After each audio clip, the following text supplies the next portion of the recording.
오늘 말씀은 이제까지와는 전혀 이제 새로운 말씀으로 시작이 되고 있습니다. 요한복음에 나오는 마지막 표적인 죽은 나사로가 살아난 표적의 이야기입니다. 요한복음을 시작하면서 그런 말씀을 드렸습니다.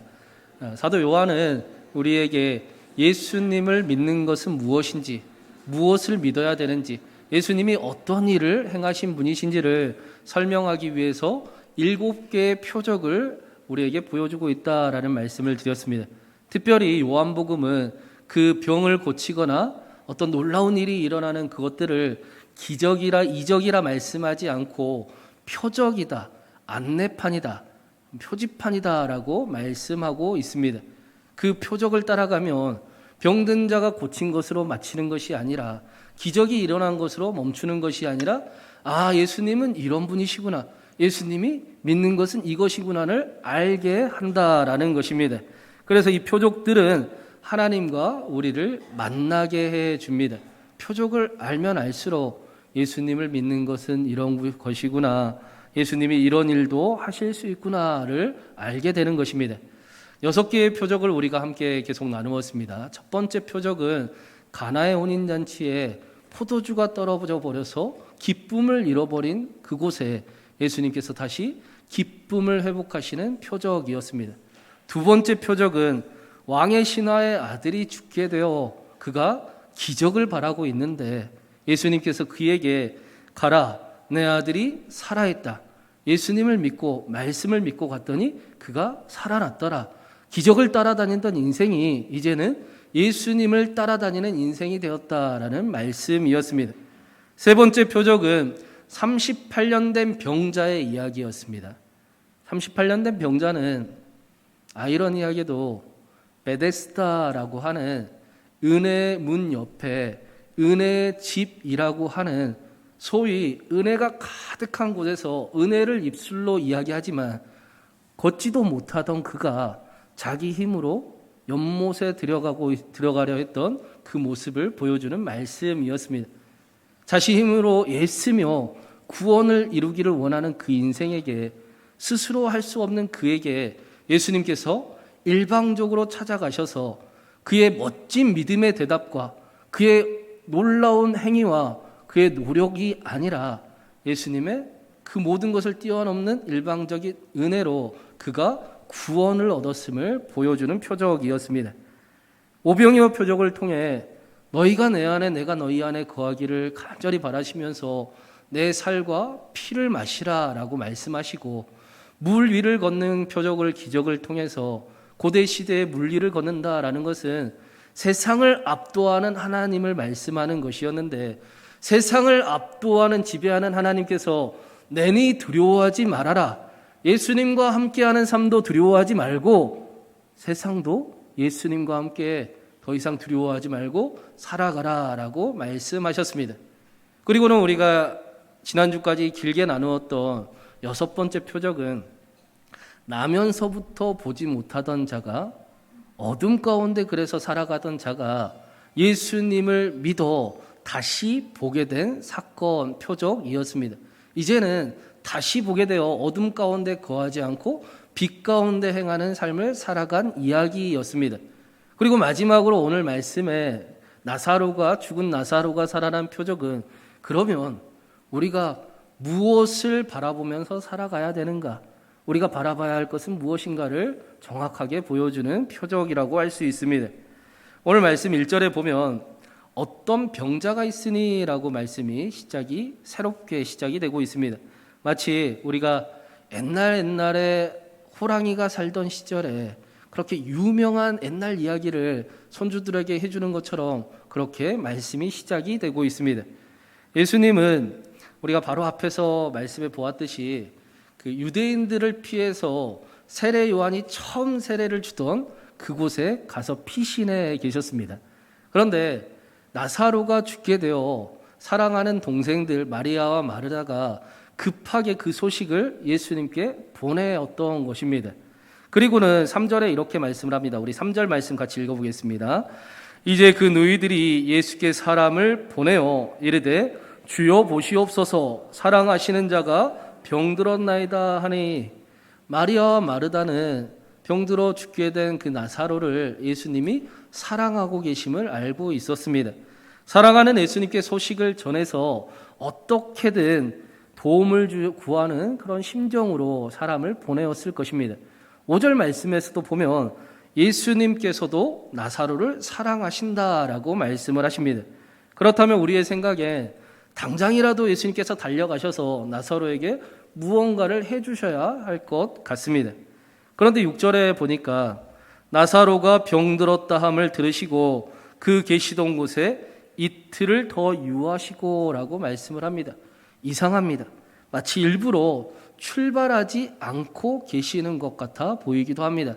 그 이유가 4절에 나오고 있습니다. 우리 4절도 한번 같이 읽어보겠습니다. 예수께서 들으시고 이르시되 이 병은 죽을 병이 아니라 하나님의 영광을 위함이요 하나님의 아들이 이로 말미암아 영광을 받게 하려 함이라 하시더라. 이 말씀 때문에 그러면 예수님께서 그가 죽을 때까지 기다리셨다는 말인가? 그것이 정말로 하나님의 영광이라는 이야기인가? 우리가 믿는 하나님이 그런 하나님밖에 안 되나라는 생각이 들 수도 있습니다. 오늘 말씀에 예수님이 계시는 곳은 세례 요한이 처음 세례를 베푸던 곳은 베다니에서 30km 정도 떨어진 곳입니다. 성인 남성이 열심히 걸어가면 하루면 충분히 도착할 수 있는 거리입니다. 그러면 나사로가 병이 걸렸습니다. 그래서 이 소식을 예수님께 전해야 되겠습니다. 마리아와 마르다가 사람을 예수님께 보냈습니다. 하루가 걸렸겠지요. 예수님이 이틀을 그곳에 기다리고 계셨습니다. 3일이 지났습니다. 그리고 예수님이 그를 구하기 위해 나사로를 향해서 하루길을 걸어 가셨습니다. 총 계산하면 나흘인데 17절 말씀에 보니까 예수님이 나사로에게 도착하셨을 때 나사로가 죽은 지 나흘이 되던 때다라고 말씀을 하고 있습니다. 무슨 말씀입니까? 마르다와 마리아가 예수님께 사람을 보내던 그때에 나사로가 안타깝게도 그때 죽었었다라는 것입니다. 다시 말하면 예수님께서 나사로를 죽기까지 기다린 것이 절대로 아니다라는 것입니다. 그런 하나님 아니다라는 것입니다. 그런 믿음은 하나님의 생각과는 전혀 다르고 그러한 일들이 하나님의 영광도 아니요 또 하나님의 뜻도 아니다라는 것입니다.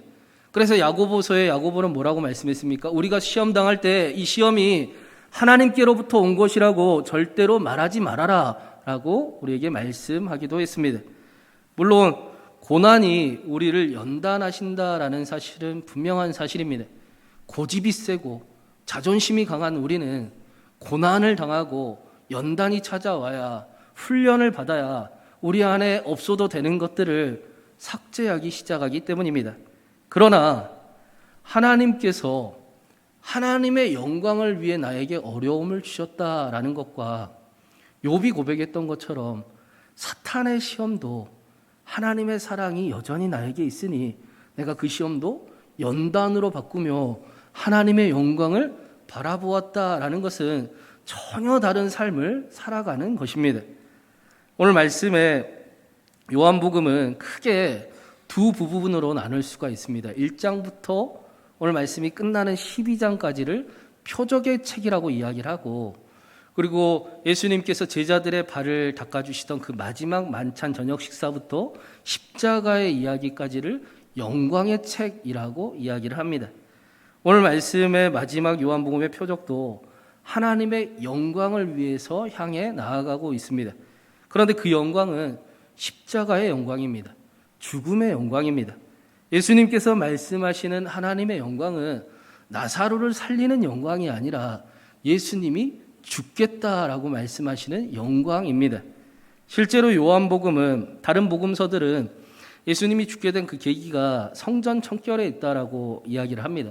그런데 요한복음은 나사로를 살리신 사건이 예수님이 십자가에 달리신 직접적인 계기였다라고 말씀을 하고 있습니다. 그래서 예수님께서 7절에 제자들에게 유대로 가자라고 말씀하시니 제자들이 그랬어요.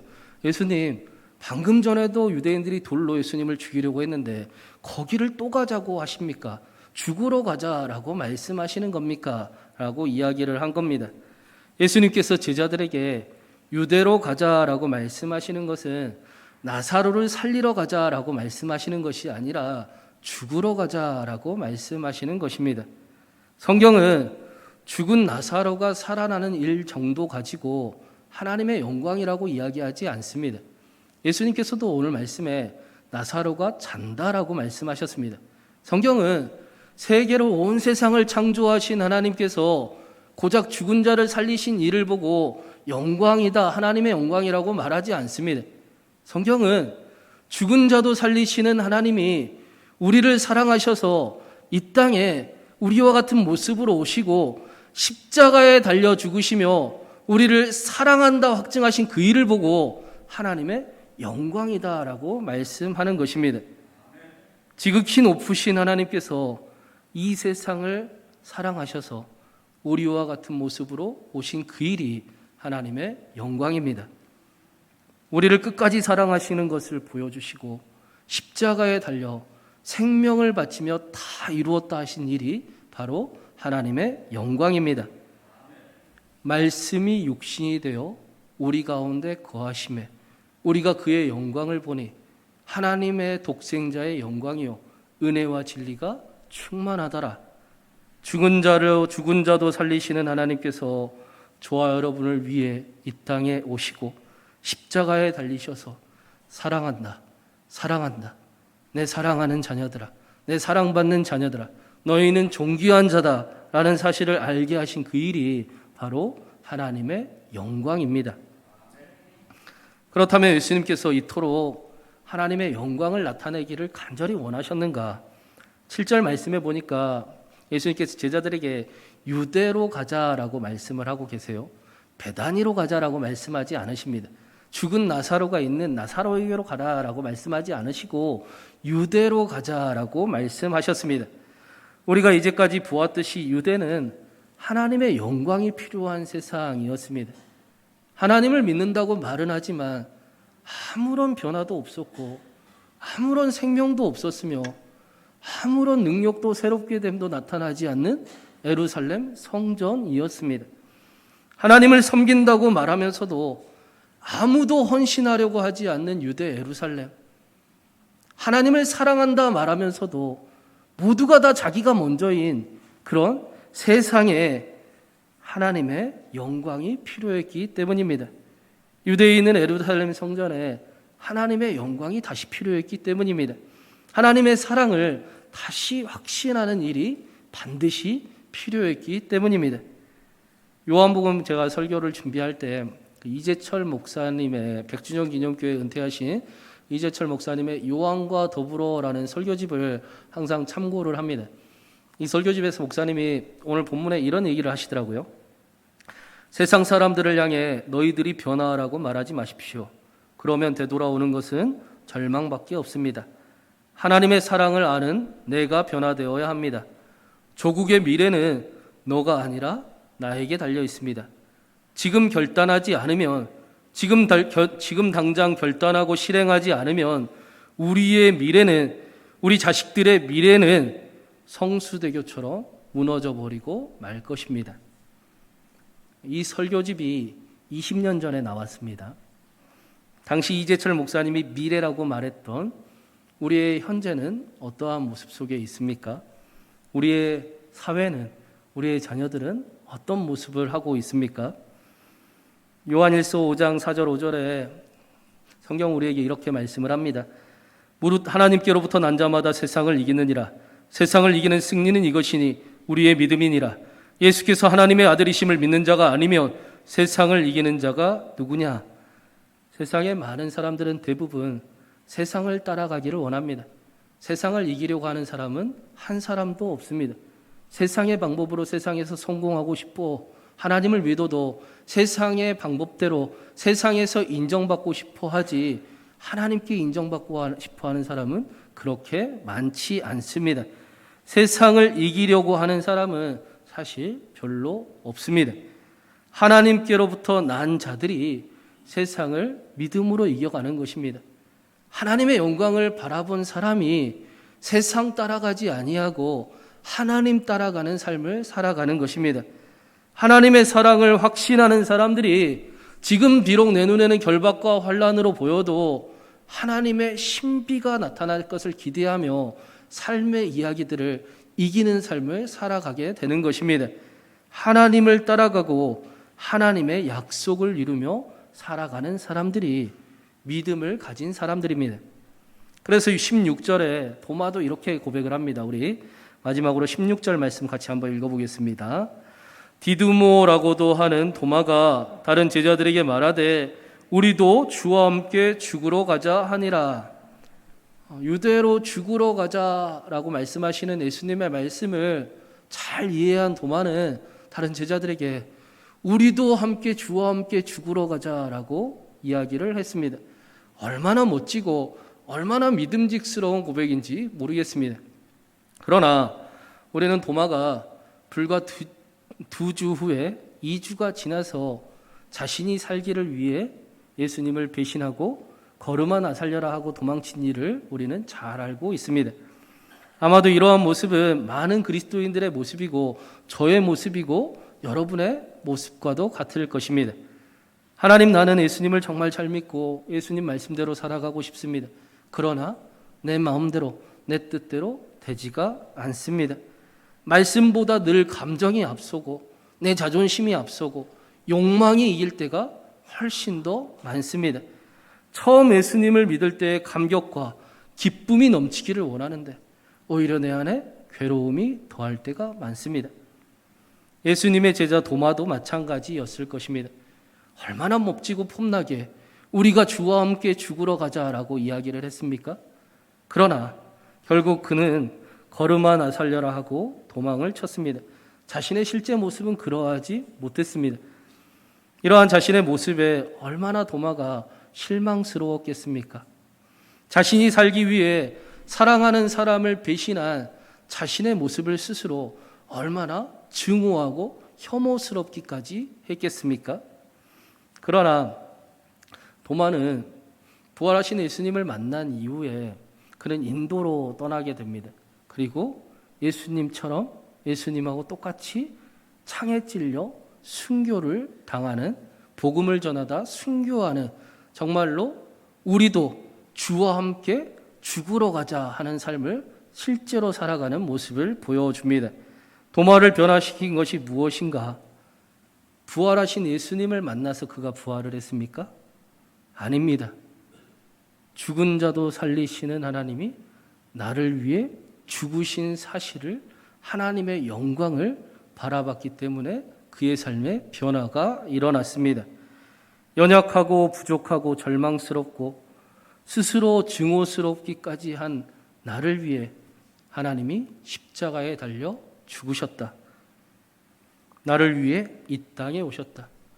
예수님이 나의 주님이시요 나의 하나님이시다라는 그 믿음이, 그 하나님의 영광을 바라봄이 그의 삶을 변화시키기 시작을 했던 것입니다. 도마는 이제부터 절대로 혼자 살아가지 않았을 것입니다. 여전히 자신의 힘으로 감당할 수 없는 일들을 만났지만 이전에는 감추고 숨기고 도망치고 뻔뻔하게 살았을지 모르지만 이제는 하나님 앞에 숨기지 않았을 것입니다. 오히려 하나님, 내가 그래서 하나님이 필요합니다. 오히려 하나님 나를 도와주십시오. 그렇게 하나님을 의지하고 하나님과 함께 시험과 연단 앞에서도 담대하게 마주하는 삶을 살아갔을 것입니다. 그리고 승리를 경험했습니다. 승리하게 하시는 하나님을 경험하는 삶을 살아갔습니다. 도마가 순교했다라는 것은 죽음 앞에서도 하나님과 함께 마주하며 서 있었다라는 것입니다. 죽음도 하나님의 사랑에서 끊을 수 없도다라고 고백하며 죽음도 이기는 삶을 살아갔다는 것입니다. 예수님께서 그토록 하나님의 영광을 나타내기 원하시는 이유가 무엇입니까? 도마와 같이 하나님의 사랑을 알아서 이제는 숨김없이 빛 가운데 살아가는, 하나님 앞에 자신의 연약함까지도 오히려 그래서 하나님이 더 필요하다고 고백하는 그런 승리를 꿈꾸는 사람들이 더 있기를 원하시기 때문입니다. 세상을 이기는 사람들이 필요하시기 때문입니다. 이 세상이 빛과 소금이 필요하기 때문입니다. 이 세상에 사랑이 필요하기 때문입니다. 마지막으로 그 김준곤 목사님의 민족 복음화의 꿈이라는 글을 한 번 더 소개를 해드리면서 우리가 함께 다시 한번 꿈을 꿀 수 있으면 좋겠습니다. 한번 제가 천천히 읽어드리겠습니다. 이 땅에 태어나는 어린이마다 어머니의 신앙의 탯줄, 기도의 젖줄, 말씀의 핏줄에서 자라게 하시고 집집마다 이 집의 주인은 예수님이라고 고백하는 민족. 기업주들은 이 회사의 사장은 예수님이고 나는 관리인이라고 고백하는 민족. 각급 학교 교실에서 성경이 필수 과목처럼 배워지고 국회나 국무회의가 모일 때도 주의 뜻이 먼저 물어지게 하시고 국제시장에서 한국제 물건들은 한국인의 신앙과 양심이 의뢰의 보증수표처럼 믿어지는 민족. 여호와를 자기 하나님으로 삼고 예수 그리스도를 주로 삼으며 신구약 성경을 신앙의 행위의 표준으로 삼는 민족. 그리하여 수십만의 젊은이들이 예수의 꿈을 꾸고 인류 구원의 환상을 보며 한 손에는 복음을 들고 다른 한 손에는 사랑을 들고 지구촌 구석구석 누비는 거룩한 민족이 되게 하소서. 사랑하는 여러분, 우리 신광교회가 죽은 자도 살리시는 하나님이 나를 사랑하셔서 그 생명을 바치신 하나님의 영광을 아는, 하나님의 영광이 가득한, 하나님의 영광이 드러나는 그런 교회가 되기를 간절히 바랍니다. 하나님의 사랑을 확신하는 성도들이 되기를 간절히 바랍니다. 그래서 빛 가운데 숨김없이 살아가 하나님의 도우심을 경험하며 살아가며 그것이 담대함이 되어서 도마처럼 우리도 주와 함께 죽으러 가자라고 말하며 세상에 나아가는 교회, 세상을 승리하는 교회, 세상에 사랑을 전하는 저와 여러분의 삶이 우리의 가정이 되기를 주님의 이름으로 축원합니다.